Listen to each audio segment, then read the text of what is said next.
শীতকালে কেক আর কমলালেবু খেতে কার না ভালো লাগে। আজ কমলালেবু দিয়ে একটা কেকের রেসিপি শেয়ার করব, যেটা যেমন স্পঞ্জি হয়, স্বাদও হয় কিন্তু অসাধারণ। নমস্কার, আশা করি সকলে ভালো আছেন। আজ কমলালেবু কেক বা অরেঞ্জ কেকের রেসিপি শেয়ার করছি। আমি এখানে দুটো কমলালেবু নিয়েছি।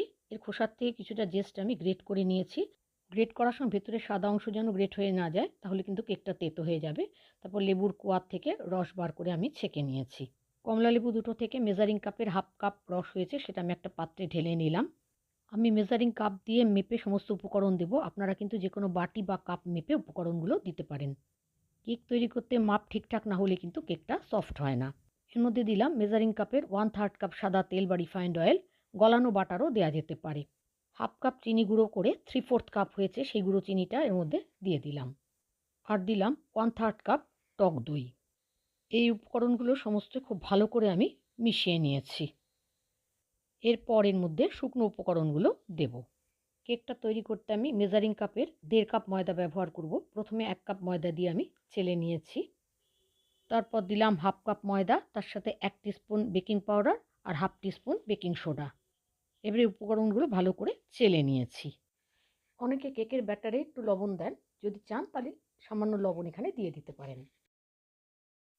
আমি একটা হাতার সাহায্যে সমস্ত উপকরণ মিশিয়ে নিয়েছি। এই কাজটা হ্যান্ড হুইস্ক বা স্প্যাচুলার সাহায্যেও করতে পারেন। আমার মনে হচ্ছে ব্যাটারটা একটু ঘন হয়ে গেছে, এখানে আমি একটু দুধ ব্যবহার করব। 1/4 কাপ দুধ নিয়েছি, তার অর্ধেকটা দিলাম। এবার এই দুধটা ভালোভাবে মিশিয়ে ব্যাটারটা তৈরি করছি। ফ্রুট কেকের ব্যাটার কিন্তু একটু ঘনই হয়, সেই বুঝে কিন্তু ব্যাটারটা তৈরি করতে হবে। কেকের ব্যাটারটা মোটামুটি আমার তৈরি হয়ে গেছে। মোটামুটি 5 মিনিট লাগে ব্যাটারটা তৈরি করতে। এবারে দিয়ে দিলাম 1 টিস্পুন অরেঞ্জ এসেন্স। এখানে আপনারা অরেঞ্জ এসেন্স না থাকলে ভ্যানিলা এসেন্সও দিতে পারেন। এসেন্সটা একটু মিশিয়ে নিয়েছি। এবার আমি কেক টিনটা তৈরি করে নেব। আমি এরকম সাইজের একটা কেক টিন নিয়েছি। এর মধ্যে অল্প সাদা তেল দিয়ে ভালোভাবে ব্রাশ করে নিলাম। তারপর এর মধ্যে আমি খানিকটা ময়দা দিয়ে ময়দাটা চারদিকে ছড়িয়ে নেব, যাতে কেকটা বেক হলে পরে সহজেই পাত্র থেকে আলাদা হয়ে যায়। যদি কেক টিন না থাকে, সেক্ষেত্রে যে কোনো অ্যালুমিনিয়াম পাত্র বা স্টিলের পাত্রেও কিন্তু কেকটা তৈরি করা যাবে। কেকের ব্যাটারের ভেতরে যে কমলালেবুর জেস্টটা আমি কুড়িয়ে রেখেছিলাম সেটা দিয়ে দিলাম, তার সাথে কিছুটা টুটি ফুটিও দিয়ে দিলাম। এবার এই টুটি ফুটি আর কমলালেবুর জেস্টটা ভালোভাবে মিশিয়ে নিয়েছি। তবে অরেঞ্জ কেকের ক্ষেত্রে টুটি ফুটি না দিলেও চলবে। কেকের ব্যাটার রেডি হয়ে গেছে। এবার কেক টিনের মধ্যে এটা ঢেলে দিলাম। কেকের ব্যাটারটা তৈরি করতে আমার 2 টেবিল স্পুন মতো দুধ লেগেছে। তারপর একটু ট্যাপ করে নিলাম, যাতে ভেতরে কোনো হাওয়া থাকলে বেরিয়ে যাবে। এবার কেকের উপরটা সুন্দর করে সাজিয়ে দিলাম কিছু কাজু বাদাম আর টুটি ফুটি দিয়ে।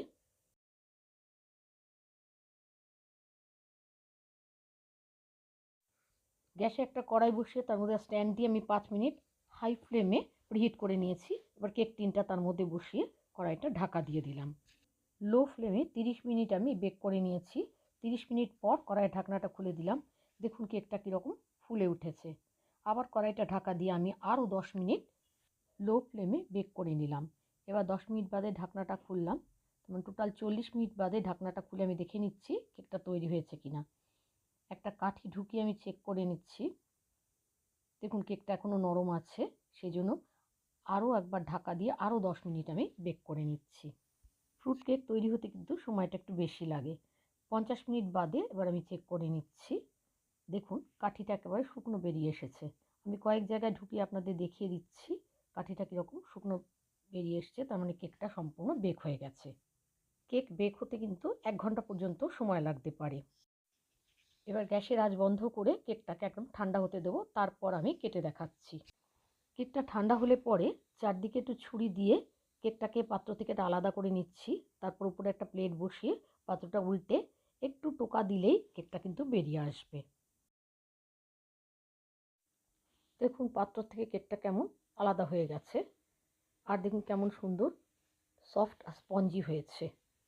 কমলালেবু থাকতে থাকতে এইভাবে একবার কমলালেবু কেক বা অরেঞ্জ কেক বানিয়ে নিন। খেতে কিন্তু ভীষণ ভালো হয়। বাজার থেকে বেশি দাম দিয়ে কিনতেও হবে না, ঘরেই কত সহজে দেখুন তৈরি করে নেওয়া যায়। অরেঞ্জ কেকের রেসিপি আপনাদের কেমন লেগেছে জানাবেন। ভালো লাগলে লাইক দেবেন, বন্ধুদের মধ্যে শেয়ার করবেন। যদি আপনারা রেসিপিটা ফেসবুক থেকে দেখেন তাহলে আমার পেজটা ফলো করার, আর যদি ইউটিউব থেকে দেখেন তাহলে আমার চ্যানেলটা সাবস্ক্রাইব করার অনুরোধ রইল।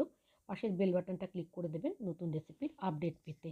আজ তাহলে এখানে শেষ করছি, আবার আসবো অন্য কোনো রেসিপি নিয়ে। ততক্ষণের জন্য সকলে ভালো থাকবেন, সুস্থ থাকবেন। ধন্যবাদ।